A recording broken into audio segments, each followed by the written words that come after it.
মদিনাওয়ালা নবী এই 3 আয়াত পড়নেওয়ালার কি পরিমাণ দাম আরো নবী জানায়া দিলেন, ওয়া ইন মাতা ফি যালিকাল ইয়াউমি মাতা শাহীদা। যেই বান্দা ফজরের নামাজের পরে পড়বে, সূরা হাশরের শেষ 3 আয়াত বান্দা পড়ে নিল, কি ফায়দা হবে? ফজরের নামাজের পরে বান্দাগুলো যার যার কাজের মধ্যে চলে যায়। যেই বান্দা রিকশা চালক, ওই বান্দা চলে গেল রিকশা চালানোর মধ্যে। যেই বান্দা ভ্যান চালায়, ও ভ্যান নিয়ে রাস্তার মধ্যে বের হয়ে গেল। যেই বান্দা ডেলেবার দিন মজুরির কাজ করার জন্য দিনের মধ্যে বের হয়ে গেল। দুনিয়াতে সব মানুষগুলো জীবিকা নির্বাহের জন্য যার যার কাজে চলে গেল। মদিনাওয়ালা নবী বলেন, ফজরের নামাজটা বা জামাতে পড়িয়া যদি সূরা হাশরের শেষ 3 আয়াত পড়ে যদি তুমি রাস্তার মধ্যে নেমে যাও, জীবিকা নির্বাহের খাতের মধ্যে বান্দা দৌড়ে যাও, এ বান্দা তুই শুনো, আমার আল্লাহ কি পরিমাণ বরকত দিয়া তোমার মৃত্যুটাকে ভরপুর করবে শুনে নাও। যদি সকালবেলা সূরা হাশরের শেষ 3 আয়াত পরে বান্দা বিভিন্ন জায়গায় যাও, তোমার মরণ যদি স্বাভাবিক মরণ হয়ে যায়, আল্লাহ পাক তোমার আমলনামায় তোমার মৃত্যু শহীদি মৃত্যু হিসাবে গণনা করবে। কি পরিমাণ শহীদি মৃত্যু! বলে নেতার জন্য মারা গেল এরকম শহীদ না, নিজের বাড়ির জন্য মারা গেল এমন শহীদ না, একটা গাড়ি ক্রয় করার জন্য গিয়া মারা গেল এরকম শহীদ না, দেশ রক্ষায় মারা গেল এমন শহীদও না, নিজের নেতাকে বড় বানানোর জন্য লড়াইয়ের মধ্যে গিয়া মারা গেল এমন শহীদের কথা আমার আল্লাহ বলে নাই। কোন শহীদের কথা বললেন? বলে যেই শহীদেরা আমার মদিনাওয়ালা নবীর জামানায় নবীর প্রেমের সাগরে ডুব দিয়া জিহাদের ময়দানে যাইয়া নিজের তাজা রক্তগুলো জমিনের মধ্যে বিলীন করে দিয়ে দিলেন, যারা ওই দামি দামি সাহাবা, এই সাহাবারা যেরকম ভাবে আল্লাহর ধর্মটাকে দুনিয়াতে বাস্তবায়ন করার জন্য যারা দুনিয়া থেকে বিদায় নিয়ে চলে গেল, ওই পরিমাণ শহীদি সওয়াব বান্দার আমলনামায় দেওয়া হবে। বান্দা তোমার জিহাদের ময়দানে যাওয়া লাগে নাই, আল্লাহ তোমাকে শহীদের মর্যাদা দিয়া দিবে। কেন? ফজরের নামাজের পরে সূরা হাশরের শেষ 3 আয়াত বান্দা যদি পড়ে নিতে পারো, তাহলে আল্লাহ এত বড় মর্যাদা তোমারে দিয়া দিবে। শুধু তাই না, হুজুর এবার যদি বাদাল মাগরিব আমি পড়ে নেই, আমার তো সন্ধ্যা পর্যন্ত 70,000 ফেরেশতা আল্লাহ নিযুক্ত করে দিল। বলে মাগরিবের পরে যদি পড়ে নাও, মদিনাওয়ালা নবী জানায়া দেয়, ওয়ামান ক্বালাহা হিনা ইউমসি কানা বিতিলকাল মানজিলা। নবী জানায়া দিলেন, ঠিক তদ্রূপভাবে বাদাল মাগরিব আমার যে উম্মতেরা পড়ে নিবে কি পরিমাণ ফায়দা হবে। বলে ফজরের পরে পড়নেওয়ালার জন্য মাগরিব পর্যন্ত ফায়দা হয়ে গেল, 70,000 ফেরেশতা নিযুক্ত হয়ে গেল। আর দিনের বেলা মারা গেলে তাহলে শহীদি মরণ বান্দার নসিব হয়ে গেল। আর এই বান্দা যদি রাতের বেলা পরে যদি রাতেই মরণ হয়ে যায়, কত ঘটনা দেখো, কত বান্দাগুলো ফজরের নামাজ নিজে পড়তে পারে না, এশার নামাজ আদায় করে যখন বাসার মধ্যে চলে গেল, যাওয়ার পরে বান্দা দুনিয়ার মধ্যে নাই, ঘুমের ঘরেই বান্দাটার মরণ হয়ে গেল। ওই যে কয়েকদিন আগেও একটা পত্রিকার মধ্যে ঢোকার পরে একটা নিউজের মধ্যে পেলাম, বাবা চোখের পানি ফালায়া ফালায়া কান্না করে। কেন জানুনি? এরকম ঘটনা বাংলাদেশের মধ্যে অভাব নাই। সন্তানটারে কষ্ট করে করে বাবাটা লালন পালন করে করে বড় করলেন, এশার নামাজ বাবার সন্তান বিলাইয়া একসাথে মসজিদে পড়লেন। এবার ঘুমানোর জন্যে বাবা চলে গেলেন বাবার রুমে, সন্তান চলে গেল সন্তানের রুমে। ফজরের নামাজের সময় বাবা মা দুইজনে মিলিয়া সন্তানের দরওয়াজার সামনে দাঁড়াইয়া যায় বারবার ডাকে, ও জাদু আমার ঘুম থেকে জাগো, ফজরের নামাজ পড়া লাগবে, আয় যায় প্রতিদিনের ন্যায় বাবার সাথে ফজরের নামাজের মধ্যে চলে যাও। এভাবে যখন বারবার একবার যখন ডাক দেয় দরজায় করা নাড়ে, দেখে সন্তানটা কোনো জবাব দেয় না। আবার যখন করা নাড়ে এরপরেও সন্তানটা কোনো জবাব দেয় না। তিনবারের সময় মায়ের মনটা তো আর মানায় না, আমার সন্তান কেন জবাব দেয় না। কারণ সন্তানের জন্য মা এত পরিমাণ কষ্ট করেছি, 2টি বছর যেই মা দুগ্ধপান করাইয়া করাইয়া বড় করেছে। শুধু তাই না, 9টি মাস ওই সন্তানটারে গর্ভে নিয়ে বড় করলো। আজকে যদি সন্তানটার মরণ হয়ে যায়, তাহলে এই সন্তান যদি দুনিয়া থেকে বিদায় হয়ে যায়, সন্তানের জন্য কি পরিমাণ মায়া মার অন্তরে লাগবে। মা বাবারে ডেকে বলে, ও স্বামী আমার আর দেরি করা যাবে না, দরওয়াজাটা ভেঙ্গে ঘরে ঢুকো, আমার সন্তান মনে হয় কোনো একটা সমস্যার মধ্যে পড়ে আছে। ওই বাবা বলে, আমি আমার স্ত্রীর কথা শুনে দরওয়াজাটা ভাঙলাম, দরওয়াজা ভেঙ্গে দেখি আমার বুকের মানিক নাই, দুনিয়া থেকে বিদায়, দুনিয়া থেকে বিদায় হয়ে গেল।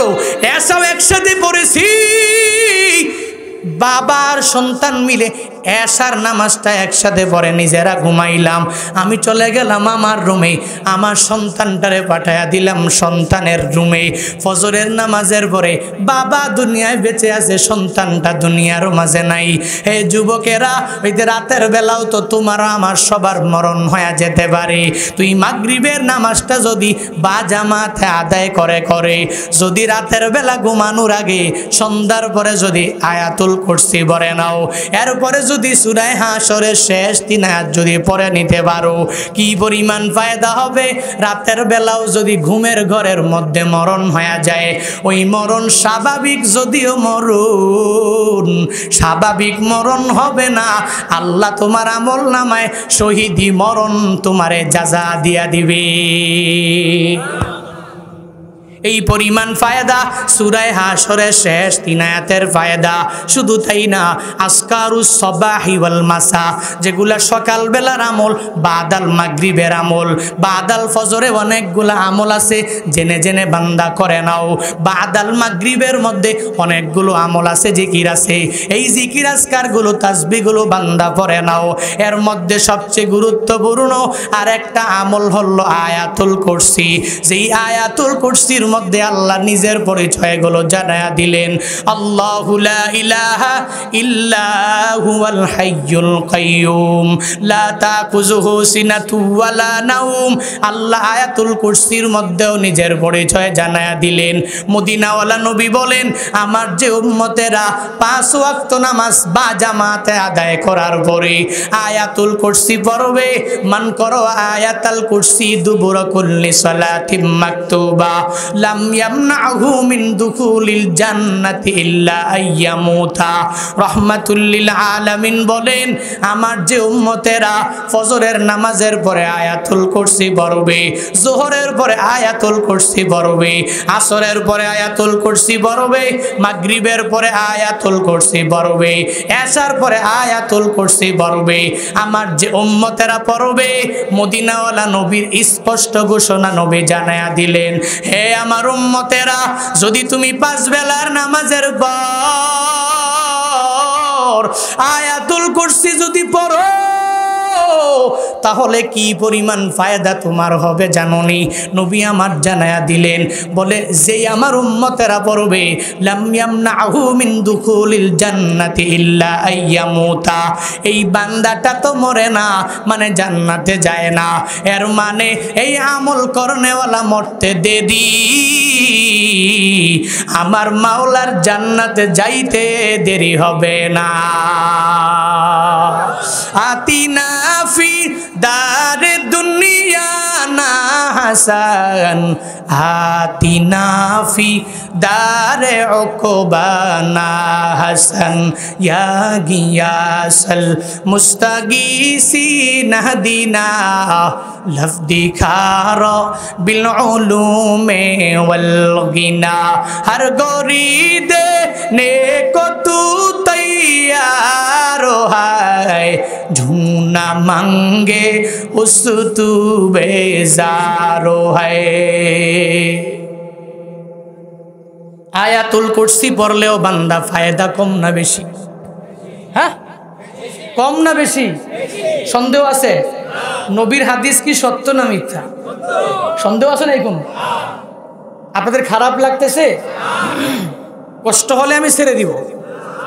এত দূর থেকে আমি এত সফর করে এসে মনে হয় 10 মিনিটও বসতে পারি না, বয়ান শুরু করেছি। এখন যদি আপনারা 1-2 জন করে উঠাউঠি করে নিজের মতো করেন তা আমি তো আর বয়ান করে লাভ নাই, আমিও শেষ করে দিই।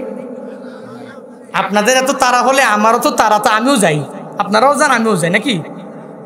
তাহলে কেমন হচ্ছে বিষয়টা? একটু দোয়া দিয়ে এরপর বাড়ি যান, একটু বসেন।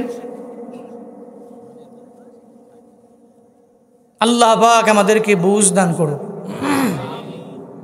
আজকে গানের প্যান্ডেল হইতো, মমতাজ মোটামুটি তার সৌন্দর্য ভরপুর এই চেহারা নিয়ে সামনে দাঁড়ায় যখন একটা টান দিত, আমার বাড়ির সামনে দিয়ে হাইটটা যায়, বুকটা ফাইটটা যায়, তো মোটামুটি সবাই বুকের মধ্যে থাপড়ে থাপড়ে কয় বাপ রে বাপ, এই না কাম হইছে। মোটামুটি গানটা খুব ভাল লাগছে, ভাল লাগতো। কিছু আমলের কথা বলছি আমি, ভাল লাগে না?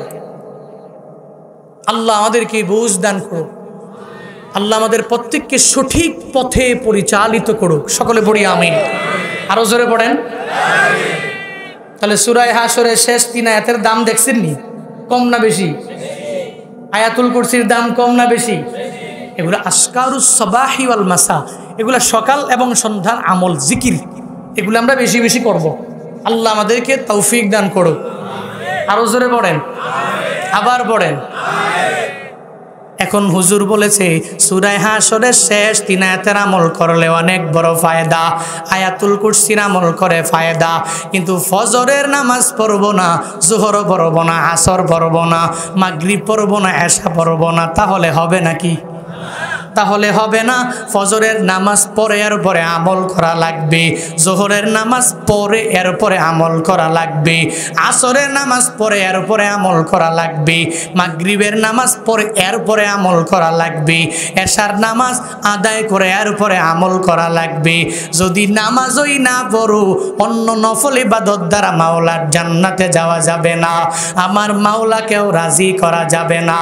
হে যুবকেরা, শুধু ওয়াজ মাহফিল করলে হবে না, তুই বড় বড় বক্তা দাওয়াত দাও, টাকা দিয়া বক্তার পকেটটারেও ভারী করে দিলা, বক্তা তো টাকা নিয়ে বড় লোক হয়ে গেল, বক্তা ওদিকে আমল করেও মাওলার দরবারে কামিয়াব হয়ে গেল, কিন্তু তোমার আর আমার হইলটা কি? একটা বছর পরে পরে মাহফিল দাও। এই যে 14 বছর লাগাইয়া এই এলাকার মধ্যে, এই জায়গার মধ্যে মাহফিল হলো, 14তম বার্ষিক মাহফিলে এবার যদি একটু নিয়ত করে নাও, এই মাহফিল থেকে নিয়ত করব আগামীতে আর আমি নামাজ বাদ দিব না, আর আমি দাড়ি কাটবো না, আর আমার দ্বারা কোনো রোজা ছুটে যাবে না, আর আমার দ্বারা কোনো নেক আমল ছুটবে না, আর আমার মাধ্যমে কোনো বান্দার মনের মধ্যে কষ্ট যাবে না, আমার মাধ্যমে কোনো মুরব্বীদের সাথে আমি বেয়াদবি করব না। এই চিন্তা যদি করতা, তাহলে প্রত্যেকটা মাহফিল তোমার নাজাতের জন্য ওসিলা হয়ে যেত। কিন্তু হুজুরের বয়ান বড় ভালো, হুজুরের সুরটার মধ্যেও বড় মজা, প্রতি বছর এই কথা বলে বলে এখনো তুই নামাজের মধ্যে যাইতে পারো নাই। ফজরের নামাজের আগেও 2-3 ঘন্টা সারা রাত লাগাইয়া মোবাইল টিপতে টিপতে টিপতে টিপতে ফজরের আগের 2 ঘন্টা, এরপরে যুবকরা তোমরা ঘুমায়া গেলা, দুই রাকাত নামাজ পড়বা, ঘুম থেকে জাগিয়া বান্দা পড়তে পারো না, ফজরের নামাজে আরাম করে ঘুমাও, সকাল 10টা-12টা বাজে ঘুম থেকে জাগো। এরকম যুবক ফজর না পড়ে আরামে ঘুমায় সমাজে আছে না? না, আযান শুনে আসো যারা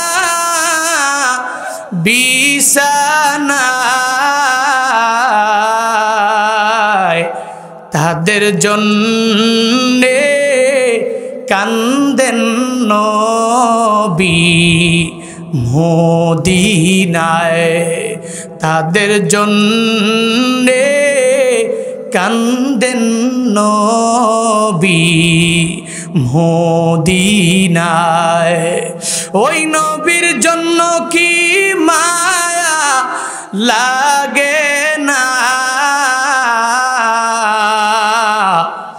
হায়রে উম্মত নামাজ কেনে পড়ো না, হায়রে উম্মত মসজিদে দেখেন আসো না।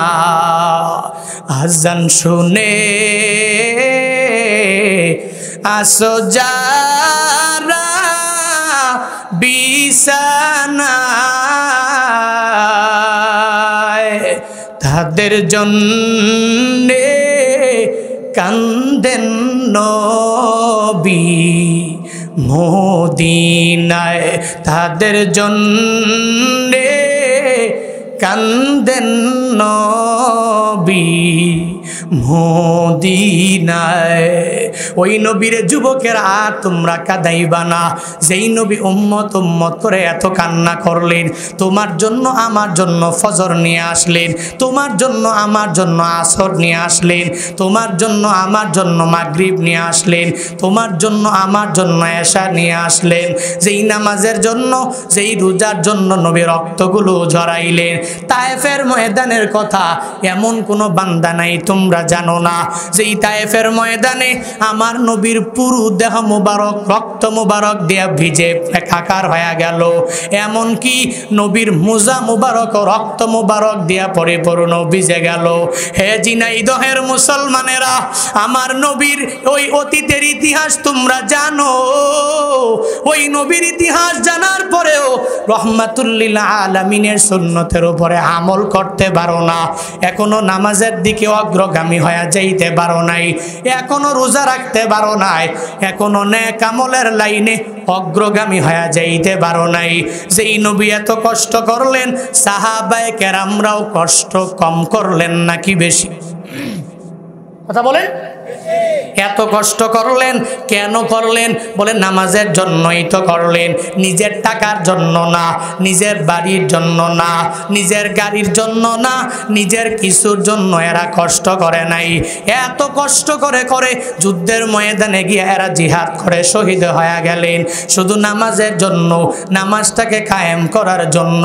আমার মাওলার কাছেও পর্যন্ত এরা বড় দামি হয়ে গেলেন। কেমন দামি হয়ে গেলেন? হানজালার কাহিনী এমন কোনো বান্দা নাই জানে না। আল্লাহর প্রেম অন্তরের মধ্যে নিয়া, নবীর প্রেম অন্তরের মধ্যে নিয়া জিহাদের ময়দানে শহীদ হওয়ার পরে আল্লাহর পক্ষ থেকে কি বড়ৌকন পায়া গেলেন। ওই হানজালার দিকে তাকায়া দেখো, যেই হানজালা যুদ্ধের ময়দানে যায় নাই, মদিনাওয়ালা নবী রুখসত দিয়া দিলেন। কি রুখসত দিয়া দিলেন? হে হানজালা, উহুদের ময়দানে তোমার যাওয়া লাগবে না, আমরা সবাই ময়দানে যাব, তোমার যাওয়া লাগবে না। আজকে তোমার বাসর রাত, আরামে বাসর রাত তুমি উদযাপন করে নাও। হানজালারে রুখসত দেওয়ার পরে উহুদের ময়দানে হানজালা গেলেন না। বাসর রাত উদযাপন করে যখন ফরজ গোসলের জন্য যখন গোসলের দিকে আগায়া যায়, ওই সময় কে যেন মদিনার অলিতে গলিতে আওয়াজ দেয়, আমার নবী উহুদের ময়দানে নাই, ওই নবী শহীদ হয়ে গেছে। যখন এই আওয়াজটা হানজালা পায়া গেল, কোথায় গোসলের কথা সব হানজালা ভুলে গেলেন। হানজালা দৌড়াইয়া যখন বিবির দরবারে চলে গেলেন, আর যা বলে, হে বিবি, আমার ফরজ গোসল আমার করা লাগবে না, তরবারিটা দাও, তরবারি নিয়ে উহুদের ময়দানে আমার যাওয়া লাগবে। যেই এলাকায় নবী নাই, আমার নবীরে যারা দুনিয়া থেকে বিদায় করে দিয়া দিল, আমি গোসল করা লাগবে না, এদের বিরুদ্ধে যুদ্ধ করা আমি হানজালার উপরে ফরজ হয়ে গেল। এই কথা বলার পরে স্ত্রী বলে, হানজালা স্বামী আমার, আপনার ফরজ গোসল হয়েছে, আগে গোসল করা লাগবে, এরপরে তরবারি নিয়ে নিয়া যুদ্ধের ময়দানে যাবেন, কোনো অসুবিধা নাই। এই কথা বলার পরে হানজালা বলে, স্ত্রী আমার, তোমার দিলের মধ্যে কি আমার নবীর প্রেম নাই? নাই? তোমার দিলের মধ্যে কি আমার মদিনাওয়ালা নবীর প্রতি ভালোবাসা নাই? যেই নবী না গোসল করব গো বিবি আমার, তরবারিটা দাও, তরবারি নিয়ে যুদ্ধের ময়দানে আমার যাওয়া লাগবে। যখন হানজালার বিবি তরবারিটা হাতের মধ্যে হানজালার কাছে দিয়া দিলেন, দৌড়াইয়া উহুদের ময়দানে তিনি চলে গেলেন কাফেরদের বিরুদ্ধে আল্লাহর ধর্মটা দুনিয়ার জমিনে বাস্তবায়ন করার জন্য। নিজের তাজা রক্তগুলো বিলীন করে অনেকগুলো কাফেরকে দুনিয়া থেকে বিদায় করে দিয়া দিলেন। কাফেরদেরকে জাহান্নামে পাঠাইয়া হানজালাও ওই উহুদের ময়দানে শহীদ হয়ে গেলেন। ইন্না লিল্লাহি ওয়া ইন্না ইলাইহি রাজিউন। উহুদের ময়দানে হানজালা নবী প্রেমিক শহীদ। হানজালা যখন শহীদ হয়ে গেল, পুরা উহুদের ময়দানের যুদ্ধ যখন শেষ হয়ে গেল, রহমাতুল লিল আলামিন সাহাবায়ে কেরামদেরকে ডাকলেন আর বললেন, হে আমার সাহাবায়ে কেরামরা, উহুদের ময়দানে তোমরা যাও। আর যায় যায় আমার যে সাহাবীরা শহীদ, এরা টাকার জন্য না, বাড়ির জন্য না, এরা গাড়ির জন্য, কোনো কিছুর জন্য এরা শহীদ হয় নাই। যাও যাও আমার এই সুহাদাদেরকে একসাথে করে নাও, এদের গোসল দিবা না, বিনা গোসলে কবরে দাফন করে দাও। এর একমাত্র কারণ হলো আমার এই উম্মতেরা আমার আল্লাহর জন্য বড় পাগল। এরা হাসরের ময়দানে আমার মাওলার দরবারে যখন দাঁড়াবে, আমার মাওলার দরবারে এরা দাঁড়াইয়া আল্লাহ যখন বলবে, হে শহীদরা তোমাদের হাত কোথায়? বলবে ইসলাম কায়েম করতে গিয়ে আমার হাত নাই। হে সুহাদায়ে কেরামরা তোমাদের পা গেল কই? এরা তখন বলবে, আল্লাহ আমাদের পা নাই, কারণ আমরা জিহাদের ময়দানে গিয়ে আমাদের পা হারাইছি, আমাদের পুরা বডিটা আমরা হারায়া ফেললাম। কারো দুই হাত নাই, কারো দুই পা নাই, শুধু বুকটা নিয়ে, শুধু জবানটা নিয়ে মাওলার দরবারে এরা দাঁড়ায়া যাবে। নবীর আদেশ পাইয়া সাহাবায়ে কেরামরা উহুদের ময়দানে চলে গেলেন। সব সুহাদাদেরকে একসাথে যখন দাফন করবে অবস্থা, প্রত্যেকে যেন এক আউলা কেসে পাগল বেশে এক নারী নবীর দরবারে হাজির। আয়েশা বলে, ও নবী আমার, সব সুহাদাদেরকে গোসল ছাড়া দাফন দেওয়া যাবে, কিন্তু আমার স্বামীর গোসল ছাড়া দাফন দেওয়া যাবে না, কারণ আমার স্বামী নবী আপনার জন্য এত পাগল বাড়া। এই স্বামী আমার বাসর ঘরে বাসর রাত উদযাপন করে, ফজরের নামাজের আগেই যখন যুদ্ধের দামামা বেজে গেল, নবী নাই, নবী নাই, এই কথা যখন শুনতে পেল, ফরজ গোসলের কথা ভুলে বলে তরবারি নিয়ে উহুদের ময়দানে হাজির হয়ে গিয়েছে। ও নবী আমার, হানজালারে বিনা গোসলে দাফন দেওয়া যাবে না। নবী আমার বললেন, হে আমার সাহাবায়ে কেরামরা যাও যাও, সব সুহাদাদের মধ্যে হানজালার লাশটাকে আমার সামনে এনে হাজির করে দাও। সাহাবায়ে কেরামরা পুরা উহুদের ময়দান ঘুরলো, কিন্তু হানজালার লাশটা পাওয়া যায় না। কেমনে পাবে? ওদিকে জিবরাইল নবীর দরবারে হাজির। আয়েশা বলে, ও নবী আমার, হানজালার লাশ পুরা উহুদের ময়দানে খুঁজে পাওয়া যাবে না, খুঁজে পাওয়া যাবে না, যাবে না, যাবে না। কারণ কি জানেননি? এই হানজালা আমার আল্লাহর ভয় অন্তরে নিয়ে নিয়ে উহুদের ময়দানে হাজির হয়েছে। এই হানজালা আমার মাওলার এত বড় প্রেমিক হয়ে গেল, আল্লাহ বলে এই হানজালারে দুনিয়ার কোনো পানি দ্বারা গোসল দেওয়া যাবে না, যাবে না, যাবে না। হানজালার লাশ ফেরেশতাদের মাধ্যমে আসমানের মধ্যে উঠে নেওয়া হয়েছে হাউজে কাউসারের দামি দামি পানি দ্বারা। ওই আসমানের মধ্যে ফেরেশতাদের মাধ্যমে আল্লাহর নির্দেশে হানজালার গোসল আসমানে হয়ে গিয়েছে। কান্দিয়া বে কুলরে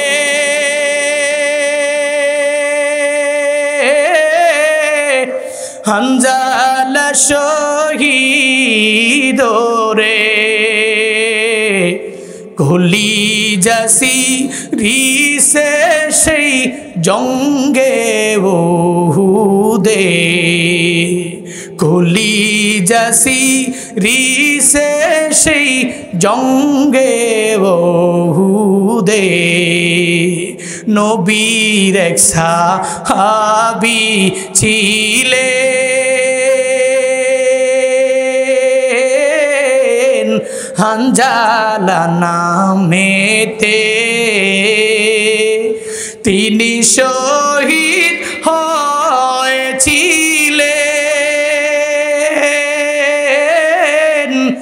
বিবাহের রাত রিতেরে গিয়ে জঙ্গে ওহুদে। মারহাবা বলবেন না? মারহাবা বলবেন না? কান্দিয়া বে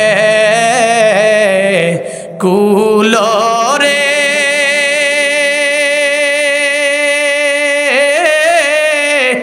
হানজালা শহীদ রে কলিজাসি রিসে সেই জঙ্গে ওহুদে কলিজাসি রিসে সেই জঙ্গে ওহুদে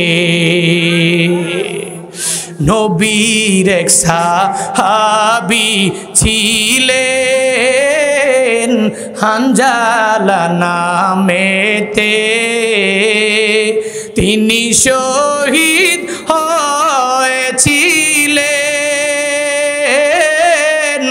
বিবাহের রাত রিতেরে গিয়ে জঙ্গে ওহুদে নবীর ডাকে গভীর রাতে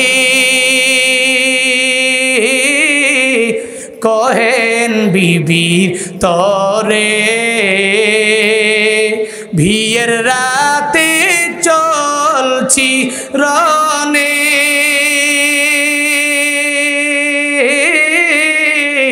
বিদায় দেওয়া মারে রে যাব জঙ্গে ওহুদে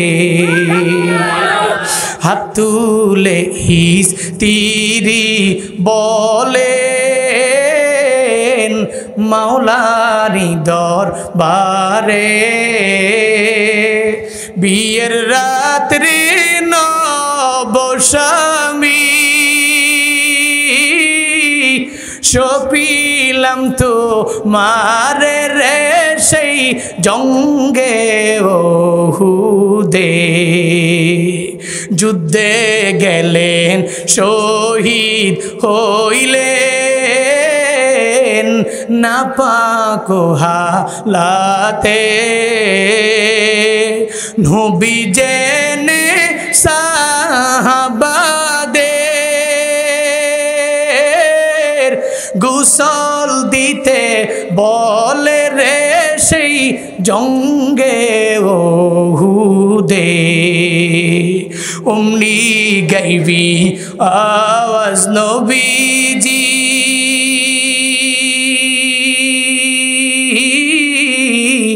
পাইলেন শুনিতে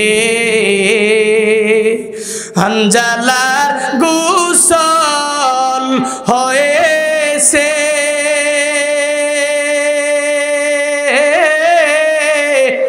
ফেরেশতাদের হাতে রে জান্নাতের পানিতে কান্দিয়া বে কুলরে হানজালা শহীদ রে কলিজাসি রিসে সেই জঙ্গে ওহুদে কলিজাসি রিসে সেই জঙ্গে ওহুদে।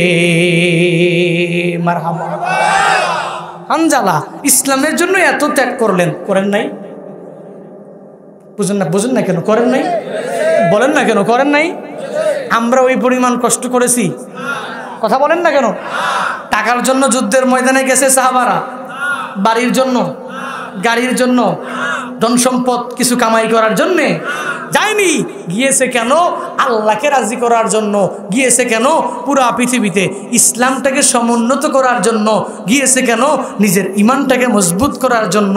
বর্তমান সময়ে ওই সাহাবায়ে কেরামের কিছু গুণ পাওয়া যায় বাংলাদেশি মুসলমানদের মাঝে কম।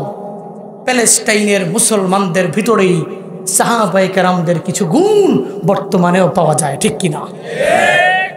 তাদের অন্তরে ঈমান ভরপুর, তারা আল্লাহকে ভয় করে, পৃথিবীর কোনো অপশক্তিকে যেই ফিলিস্তিনিরা ভয় করে না। যদি ভয় করত গাজা উপত্যকারা উড়াইয়া দিবে, নেট সব খাবার সব কিছু বন্ধ। এরপরেও কিন্তু প্যালেস্টাইনের লোকেরা থামে নাই, হামাসের যোদ্ধারা থামে নাই, কারণ এরা মনে করে মুসলমান বীরের জাতি, আল্লাহু আকবরের স্লোগান দিয়ে এগিয়ে যাব, পৃথিবীর সব শক্তি আমার সামনে নতজানু হতে বাধ্য হবে, ঠিক কিনা?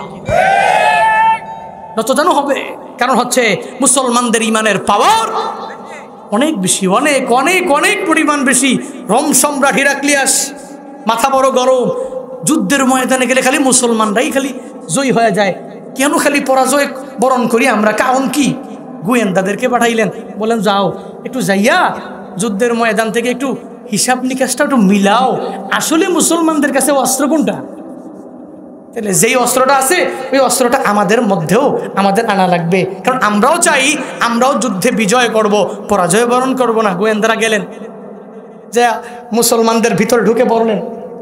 গোয়েন্দাদের কাজই হচ্ছে কে কি করছে না করছে এগুলা সব কিছু তদন্ত করে যা মন্ত্রীর কাছে, এমপির কাছে, মেম্বার অফ পার্লামেন্টের কাছে, এদের কাছে জানানো, বড়দের কাছে জানানো। গোয়েন্দাদেরকে রোম সম্রাট হিরাক্লিয়াস পাঠাইয়া দিলেন, যাও তো একটু মুসলমানদের ভিতরে ঢোকো তো, অস্ত্র কি আছে, এত বিজয় কেন, পরাজয় নাই কেন, একটু জানো তো, এরপরে আমার কাছে এইসব বলো তো। গোয়েন্দারা গেলেন, যাই দেখতেছে মুসলমানদের অস্ত্র দুইটা। কয়টা? কথা বলে না কেন? কয়টা? আইসা বললেন রোম সম্রাট, মুসলমানদের কাছে অস্ত্র হলো দুইটা। কোন দুইটা? এক নম্বর অস্ত্র হলো এরা যুদ্ধের ময়দানে যখন নামে, এরা পরাজয় করার আগ পর্যন্ত এরা পিছু হটে না, শুধু সামনেই যায়। এদের অন্তরে থাকে আমি যা যুদ্ধ করছি, যা করতেছি, যা করছি সব আমার আল্লাহর জন্য করছি। এদের আল্লাহর নামে এরা যুদ্ধের ময়দানে নামে, সফলতা অর্জন হওয়ার আগ পর্যন্ত পিছনে যায় না। এক নম্বর অস্ত্র, এদের মুখ্য উদ্দেশ্য বিজয় ছিনিয়ে আনতে হবে, এই উদ্দেশ্য নিয়ে মাঠে নামে। দুই নম্বর অস্ত্র কি জানেননি? যে অস্ত্রটা পৃথিবীর কোনো অপশক্তির নাই, কোনো কাফেরের নাই। প্যালেস্টাইনের ওই যে ইসরায়েল যারা প্যালেস্টাইনের উপর আঘাত করে, এদের কাছে অস্ত্র নাই, মুসলমানদের কাছে দুইটা অস্ত্র আছে। যে অস্ত্র এক নম্বর হচ্ছে মুসলমান সামনে আগায় যায় শুধুমাত্র জয়টাকে ছিনিয়ে আনার জন্যে, আর পিছনে হটে না, কারণ মুসলমান কশ্চিন কালো পিছনে হটবার জাতি নয়, কারণ সে জানে ইসলাম কায়েম করার লক্ষ্যে, নিজেকে স্বাধীন করার লক্ষ্যে, নামাজ পড়ার জন্যে, রোজা রাখার জন্যে, নেক আমলগুলো স্বাধীন রাষ্ট্রে বসে করার জন্যে যদি আমি আল্লাহর রাস্তায় ফি সাবিলিল্লাহ নেমে পড়ি, একটা মানুষকে হেল্প করার জন্য যদি মাজলুমের পক্ষে দাঁড়িয়ে জালেমের বিরুদ্ধে যুদ্ধ করি, আল্লাহর কসম করে বলতে পারি এদের অস্ত্র হলো ওয়ালা তাকুলু লিমান ইউকতালু ফি সাবিলিল্লাহি আমওয়াত বাল আহইয়া ওয়ালাকিন লা তাশউরুন। এরা মনে করে পৃথিবীর কোনো শক্তি আমাদেরকে যদি মেরেও ফেলে আমরা শহীদ, আমরা কশ্চিনকালেও মৃত না। আল্লাহর ঘোষণা হলো আল্লাহর রাস্তার মধ্যে গিয়ে যারা নিজের জিন্দেগিটাকে বিলীন করে দিয়ে দিবে, নিজের জীবনকে বৃথা মনে করবে, ও কশ্চিনকালেও মরে না। আল্লাহ বলেন ওয়ালা তাকুলু, বলো না লিমান ইউকতালু ফি সাবিলিল্লাহি আমওয়াত, যেই ব্যক্তিগুলো ফি সাবিলিল্লাহ মৃত্যুবরণ করে তাদেরকে তোমরা মৃত বলো না, বাল আহইয়া, বরং তারা জীবিত।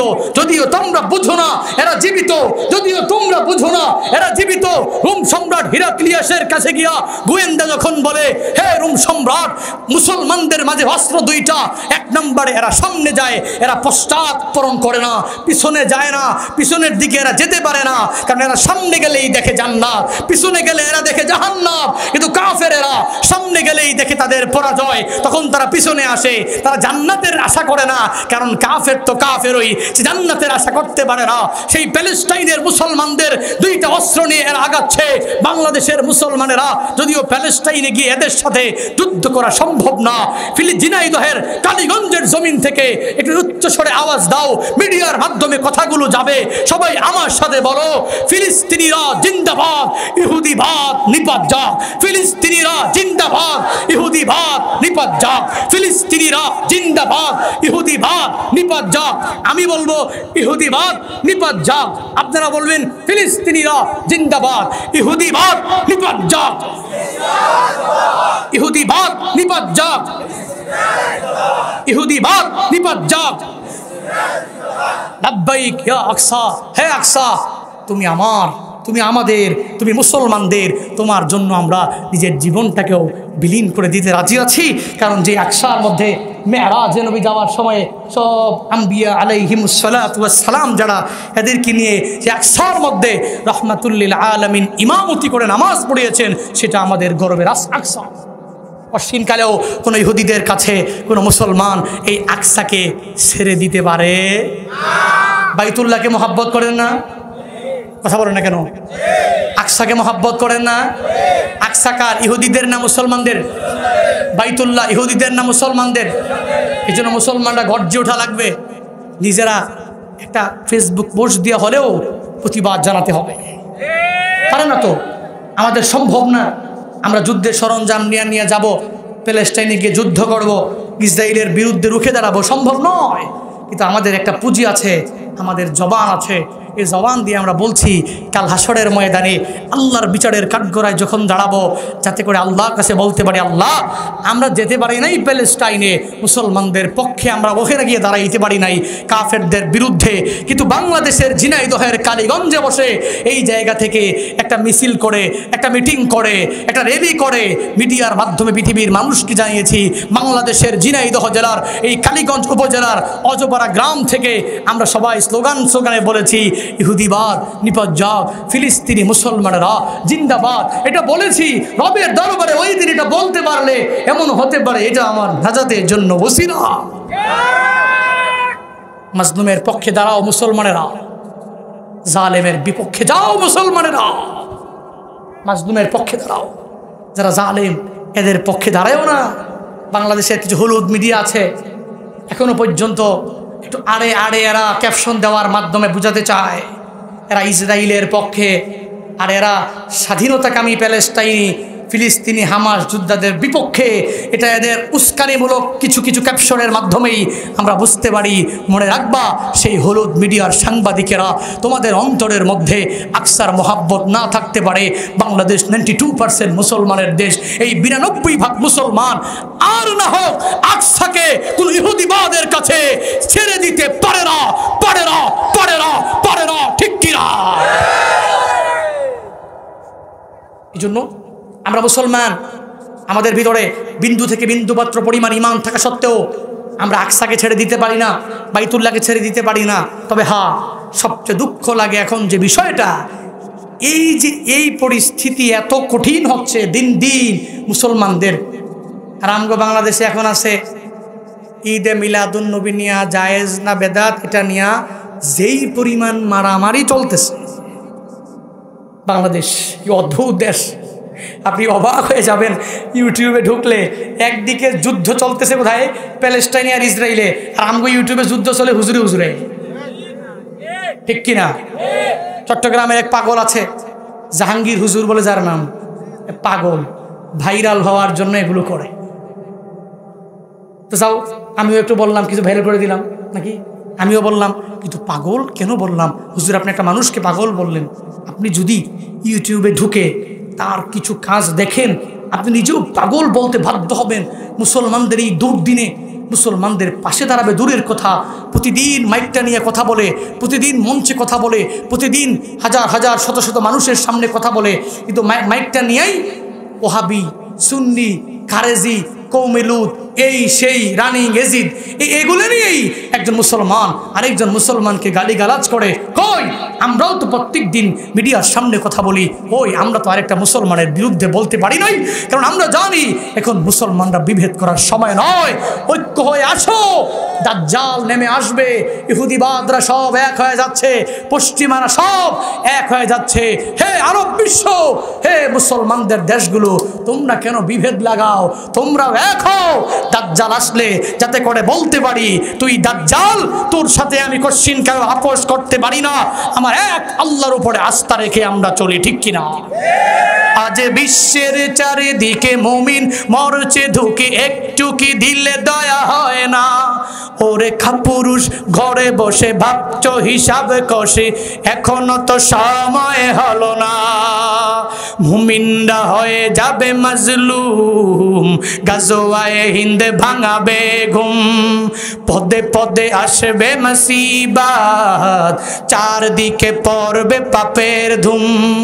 মূর্খরা গর্বে সমাজ, উঠে যাবে এলে মলা। আসছে কিয়ামত রুখতে মুসিবত, হাঁটছে আজান বেলাল। আসবে এই মহাকাল, রুখতে হবে দাজ্জাল। আসবে এই মহাকাল, রুখতে হবে দাজ্জাল। আসবে এই মহাকাল, রুখতে হবে দাজ্জাল। যার এক হাতে থাকবে জান্নাত, এক হাতে থাকবে জাহান্নাম। মানুষকে বলবে ডেকে ডেকে, আমি তো তোমাদের খোদা মহান। যার দিলে থাকবে ঈমান, হবে না তো সে বেঈমান। মুমিন বলবে ডেকে ঈমান নিয়ে বুকে নিশ্চিত, তুই দাজ্জাল।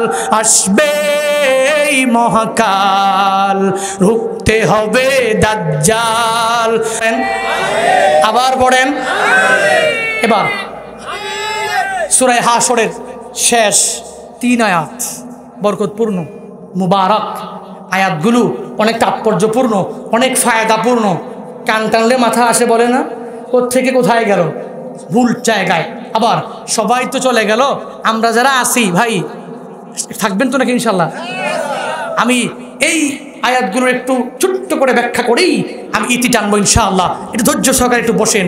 হুয়াল্লাহুল্লাযী লা ইলাহা ইল্লাহু আলিমুল গায়বি ওয়াশ শাহাদা হুয়ার রহমানুর রহিম। সূরা হাশরের এটা হচ্ছে 22 নম্বর আয়াত। কয় নাম্বার? মানে শেষ 3 আয়াতের প্রথম আয়াত, শেষ 3 আয়াতের প্রথম আয়াত, পুরা সূরার 22 নম্বর আয়াত। আল্লাহ নিজের পরিচয় দিচ্ছেন, হু আল্লাহ, তিনি আল্লাহ।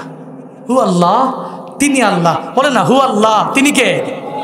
কথা বলেন, হু আল্লাহ, তিনি কে? আল্লাযী লা ইলাহা ইল্লা হুয়া, তিনি আল্লাহ। তো এমন আল্লাহ যে আল্লাহ ছাড়া দুনিয়াতে কোনো ইলাহ, কোনো মাবুদ, কোনো মাশুক, কোনো ইবাদত পাওয়ার যোগ্য একজন আছে? নেই। এরপর আল্লাহ বলেন আলিমুল গায়বি ওয়াশ শাহাদা, গায়ব এবং শাহাদার ইলমের আলেম, অদৃশ্য। অদৃশ্য বুঝেননি? আমরা এখানে আছি, ঝিনাইদহ জেলা শহরে কি হচ্ছে না হচ্ছে বলতে পারবো? কথা বলেন না কেন? কোনো মিডিয়ার মাধ্যমে দেখলে বলতে পারবো, না হয় বলতে পারবো? কালীগঞ্জ শহরে কি হচ্ছে বলতে পারবো? সব বাদ দিলাম, এই প্যান্ডেলের উপরে কি হচ্ছে বলতে পারবো? পারবো? কিন্তু আল্লাহ পারবে কিনা? আল্লাহ পারবে কিনা? ইলমুল গায়বের আলেম হচ্ছেন কে? অদৃশ্যের খবর জানেন কে? আল্লাহর গুণ। আল্লাহর গুণ হচ্ছে আল্লাহ ইলমুল গায়বের আলেম। আল্লাহ নিজেই বলেন আলিমুল গায়বি ওয়াশ শাহাদা হুয়ার রহমানুর রহিম। তিনি আল্লাহ তো এমন আল্লাহ যিনি গায়ব এবং শাহাদার ইলমের আলেম, অদৃশ্যের খবর সম্পর্কে আল্লাহ খুব ভালো করে জানেন। এবার আল্লাহ বলেন আমি আল্লাহর পরিচয় হচ্ছে হুয়ার রহমানুর রহিম, তিনি দয়ালু, অতীব দয়ালু, পরম দয়ালু। কে? কে? এই পরিচয়গুলো কার? আমার আপনার? কার? এরপরে আল্লাহ নিজেই বলেন হুয়াল্লাহুল্লাযী লা ইলাহা ইল্লা হুয়াল মালিক, তিনি আল্লাহ যে আল্লাহ ছাড়া দুনিয়াতে কোনো ইলাহ নাই, তিনি সে আল্লাহ যে আল্লাহ মালিক।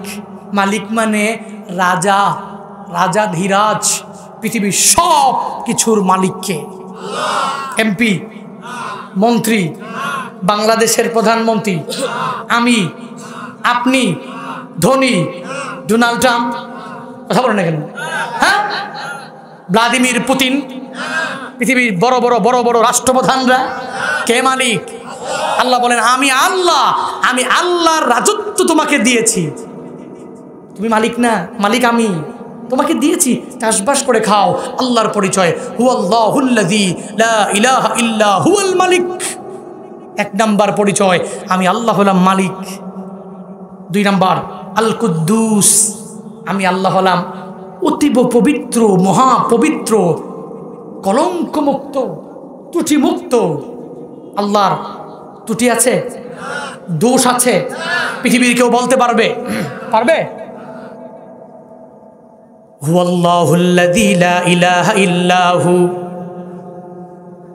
আল মালিকুল কুদ্দুসুস সালামুল মুমিনুল মুহাইমিন আল আজিজুল জাব্বারুল মুতাকাব্বির সুবহানাল্লাহি আম্মা ইউশরিকুন।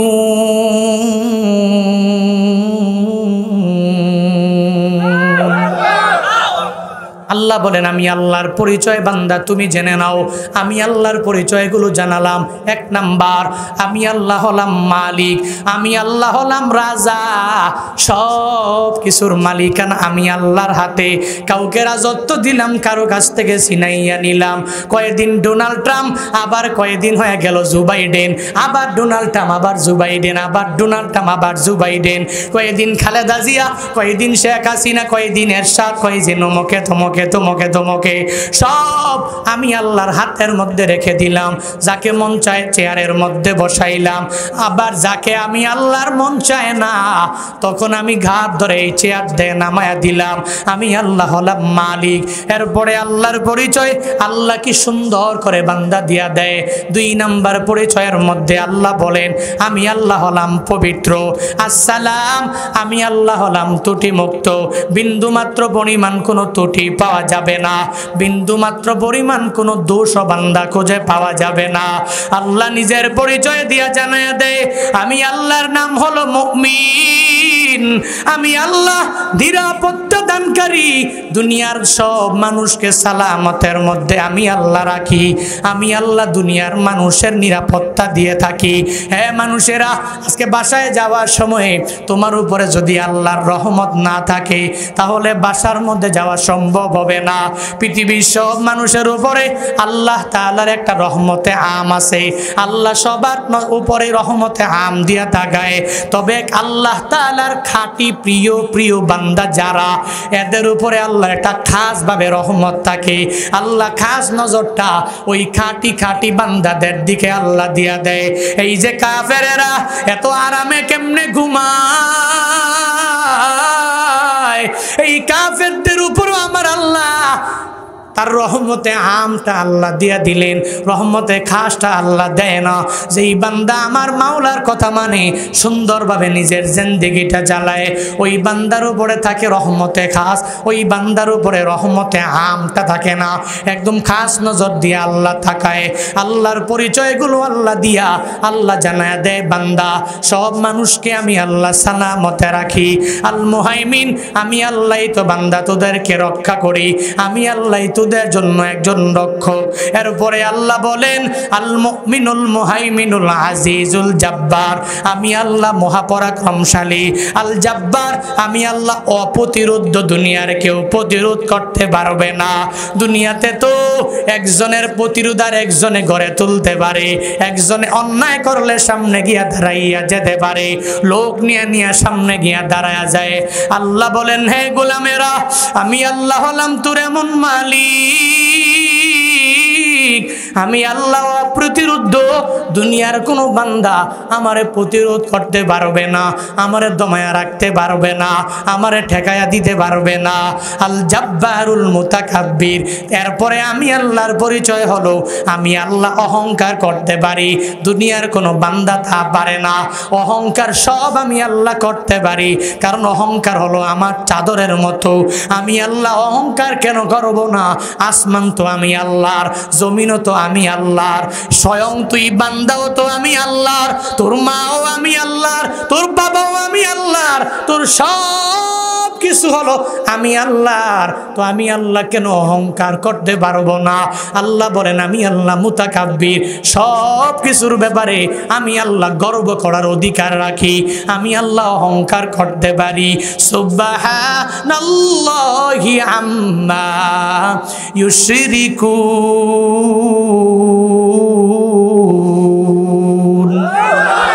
আল্লাহ বলেন বান্দারা, দুনিয়াতে যারা আমি আল্লাহর সাথে শরীক লাগায়, যারা অংশীদার সাব্যস্ত করে, এদের সব কিছু থেকে আমি আল্লাহ সুবহান, আমি আল্লাহ পুত পবিত্র। এরা শিরিক করে, এদের শিরিক এদের জায়গায়, আমি আল্লাহর সাথে কেউ শরীক করতে পারবে না। এরপরের আয়াতে আল্লাহ কি সুন্দর করে জানায়া দেয়, হু আল্লাহুল খালিকুল বারিউল মুসাউবিরু লাহুল আসমাউল হুসনা। এবার আল্লাহ নিজের পরিচয় দিয়ে জানায়া দেয়, হু আল্লাহুল খালিক, আমি আল্লাহ হলাম খালিক মানে সৃষ্টিকর্তা। দুনিয়ার সব কিছু আমি আল্লাহ সৃষ্টি করলাম, আমি আল্লাহ খালিক, আমি আল্লাহ সৃষ্টিকর্তা। মানে তোর খোদা আর সবার খোদা, আসমান জমিন সব কিছুর বানানেওয়ালা, সব কিছুর সৃষ্টিকর্তা হলাম আমি আল্লাহ। ও আল্লাহুল খালিকুল বারি আল মুসাউবির লাহুল আসমাউল হুসনা। আল্লাহ পরিচয় দিতে গিয়া এবার এই কথাগুলো আল্লাহ টেনে আনলেন। হে বান্দা, আমি আল্লাহর পরিচয়টা কি জানোনি? আমি আল্লাহর পরিচয় হলো আমি আল্লাহ আকৃতি দানকারী, মুসাউবির আমার নাম। কেমন আকৃতি দিয়া দিলাম? বান্দা তোর মায়ের পেটের মধ্যে যখন তুই থাকো, যখন তোরে যেই জায়গায় হাত, যেই জায়গায় দেওয়ার ওই জায়গায় হাত দিলাম, যেই জায়গায় নাক দেওয়ার ওই জায়গায় নাক দিলাম, যেই জায়গায় চোখগুলো বসানোর আমি আল্লাহ ওই জায়গায় চক্ষুগুলো দিয়া দিলাম, যেই জায়গায় ডান পা দেওয়ার ওই জায়গার মধ্যে আমি আল্লাহ ডান পা দিয়া দিলাম, যেই জায়গায় বাম পা দেওয়ার আমি আল্লাহ তোরে বাম পা ওই জায়গায় দিয়া দিলাম, যেই জায়গায় তোর পেট দেওয়ার ওই জায়গার মধ্যে আমি আল্লাহ পেট দিয়া দিলাম, যেই জায়গায় তোর পিঠ দেওয়ার আমি আল্লাহ তোরে পিঠ দিয়া দিলাম। হে বান্দা, তোর মায়ের গর্ভে আমি আল্লাহ আস্তে আস্তে 40 দিন পর পর এত সুন্দর দেহ আমি আল্লাহ তোর মায়ের গর্ভের মধ্যে বানালাম, আমি আল্লাহ আকৃতি দিয়া দিলাম। দুনিয়ার কারো কাছে আমি আল্লাহর যাওয়া লাগে নাই, কারো কাছ থেকে জানতেও চাওয়া লাগে নাই, কারো কাছ থেকে অ্যাডভাইসও নেওয়া লাগে নাই। বান্দা, তোর এত সুন্দর বডি, এই বডিটা আমি আল্লাহ তোর মায়ের গর্ভের মাধ্যমে সুন্দর করে গর্ভের মধ্যে রাখিয়া রাখিয়া বানালাম। মানুষের আকৃতি আমি দিলাম, গরুর আকৃতিও আমি দিয়া দিলাম, মাছের আকৃতিও আমি আল্লাহ দিয়া দিলাম, সব কিছুর আকৃতি আমি আল্লাহ দিয়া দিলাম। লাহুল আসমাউল হুসনা। আল্লাহ বলেন এই সব নামগুলো আল্লাহর সুন্দর সুন্দর সুন্দর নাম। এগুলো কার নাম? কার? আল্লাহর নাম। আলিমুল গায়বি ওয়াশ শাহাদা, আর রহমান, আর রহিম, আল মালিক, আল কুদ্দুস, আসসালাম, আল মুমিন, আল মুহাইমিন, আল আজিজ, আল জব্বার, আল মুতাকাব্বির, আল খালিক, আল বারি, আল মুসাউবির, লাহুল আসমাউল হুসনা। আল্লাহ তাআলার সিফাতি নামগুলোর মধ্যে এগুলো আল্লাহর সুন্দর সুন্দর সুন্দর নাম, লাহুল আসমাউল হুসনা। এবার আল্লাহ বলেন ইউসাব্বিহু লাহু মা ফিস সামাওয়াতি ওয়াল আরদ। আসমানের নিচে জমিনের উপরে যারাই আছে সব তাসবিহ পাঠ করে কার? গরুর দিকে তাকায় দেখো, ওই গরু আমার মাওলার তাসবিহ জপে। বিড়ালের দিকে তাকায়া দেখো কি সুন্দর করে তাসবিহ পড়ে। এই যে ছোট ছোট মুরগিগুলো, ওই মুরগিগুলো তার বাসার মধ্যে ফজরের নামাজের পরে মাওলার তাসবিহ জপে। আল্লাহ বলেন, গোলামেরা, আসমানের নিচে জমিনের উপরে যা কিছু আছে সব আমি আল্লাহর গুণগান গায়, আমি আল্লাহর তাসবিহ পাঠ করে। ইউসাব্বিহু লাহু মা ফিস সামাওয়াতি ওয়াল আরদ ওয়া হুয়াল আজিজুল হাকীম। আমি আল্লাহর পরিচয় হলো, আমি আল্লাহ হলাম আজিজ, মহাপরাক্রমশালী। হাকিম, আমি আল্লাহ প্রজ্ঞাময়, দুনিয়ার বিচারকের বিচারক আমি আল্লাহ, সব বিচারপতির বিচার করব আমি আল্লাহ, বাংলাদেশের মন্ত্রীদের বিচার করব আমি আল্লাহ, বাংলাদেশের বক্তাদের বিচার করব আমি আল্লাহ, বাংলাদেশের বড় বড় মেম্বারদের বিচার করব আমি আল্লাহ, চেয়ারম্যানেরও বিচার করব আমি আল্লাহ। কারণ আমি আল্লাহ হলাম আহকামুল হাকিমিন। ওই হাসরের ময়দানে আমি আল্লাহ সব মানুষের বিচার করব। ওই দিন আমি আল্লাহর চেয়ে আদেল ইনসাফওয়ালা বিচারক আর কেউ থাকবে না।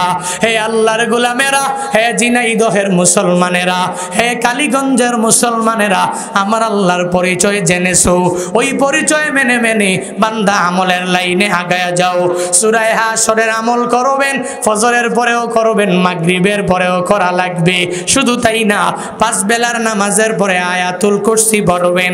শুধু তাই না, নিজেরা সবাই মিলে আসকারুস সাবাহি ওয়াল মাসা, সকালের আমলগুলো করবেন, সন্ধ্যার পরের আমলগুলো সুন্দর করে করে নেবেন। যদি করার নিয়ত বিন্দু থেকে বিন্দু মাত্র পরিমাণ নিয়ত থাকে, দুইটা হাত আমার মাওলারে দেখা দে। ও দয়ার মালিক, কুদরতের নজর দিয়া তুমি তাকায়া দেখো আল্লাহ, এই ঝিনাইদহের কালীগঞ্জের মধ্যে তোমারই বান্দারা অধৈর্য হইয়া বাড়ির দিকে রওনা হয়ে যায় নাই। এত গভীর রাত পর্যন্ত আমি গুনাহগারের জবান থেকে বয়ান শুনে এরা হাত তুলেছে। আল্লাহ এতদিন আমল করতে পারে নাই, আজকে থেকে আমল করার জন্য চেষ্টা করবে। এতদিন নামাজ পড়তে পারে নাই, আজকে থেকে নামাজ পড়ার জন্য চেষ্টা করবে। এতদিন নেক আমলের লাইনে অগ্রগামী হতে পারে না, আজকে থেকে নেক আমলের লাইনে এরা অগ্রগামী হয়ে যাবে। ও দয়ার মালিক, আমি বক্তা শ্রোতা সবার হাত তুমি কবুল করে নাও, আমিন। আরো জোরে বলি আমিন। রাগ করেছেন আপনারা? কষ্ট পেয়েছেন? এখানে থেকে ঠকেছেন? অনেক কষ্ট হয়েছে না? এই আমলগুলো করবেন। সূরা হাসরের শেষ 3 আয়াতের আমল করবেন তো ইনশাল্লাহ? পারবেন না ইনশাল্লাহ? আয়াতুল কুরসির আমলটা আমাকে মুরব্বী বাবারা সবাই পারেন না? তারা পারেন, করবেন ইনশাআল্লাহ। হ্যাঁ, আল্লাহ পাক আমল করার তৌফিক দান করুন। আমি বক্তাও আমল করব, সবাই আমলের লাইনে অগ্রগামী হওয়ার চেষ্টা করব। আল্লাহ আজকের এই মাহফিলকে কবুল করুক, পড়েন আমিন। কিয়ামত পর্যন্ত এই মাহফিল কায়েম দায়েম রাখুক আল্লাহ। এই মাহফিল হাসরের ময়দানে আমাদের জন্য নাজাতের উসিলা বানাক, সকলে পড়ি আমিন। যুবকদের জন্য দোয়া করবেন, আল্লাহ এদেরকে ইসলামের খাদেম হিসাবে কবুল করুন। দোয়া করবেন চেয়ারম্যান সাহেবের জন্য, উনি দোয়া চেয়েছেন, আল্লাহ ওনাকেও দ্বীনের খেদমতে জনগণের সব জনমানুষের কল্যাণে সুন্দরভাবে কাজ করার তৌফিক দান করুক, পড়েন আমিন। আপনাদেরকেও আল্লাহর হাতে সফর্দ করে দিয়ে গেলাম, আল্লাহ প্রত্যেকের জিম্মাদার হয়ে যাক, সকলে পড়ি আমিন। আরো জোরে পড়েন, আস্তাগফিরুল্লাহ রাব্বি মিন কুল্লি যামবি ওয়া আতুবু ইলাইহি। সবাই লা হাওলা ওয়ালা কুওয়াতা ইল্লা বিল্লাহিল আলিয়্যিল আযীম। আস্তাগফিরুল্লাহ রাব্বি। ভাই না উঠি, ভাই একটু দোয়া দিয়ে দিব, মুখতাসার দোয়া দিব। এখনই উঠে গেলে এতক্ষণ পর্যন্ত বসে রয়েছেন আপনারা, একটু দোয়া দিয়ে যাবেন না? আস্তাগফিরুল্লাহ রাব্বি মিন কুল্লি যামবি ওয়া আতুবু ইলাইহি। সবাই লা হাওলা ওয়ালা কুওয়াতা ইল্লা বিল্লাহিল আলিয়্যিল আযীম। আস্তাগফিরুল্লাহ রাব্বি মিন কুল্লি যামবি ওয়া আতুবু ইলাইহি।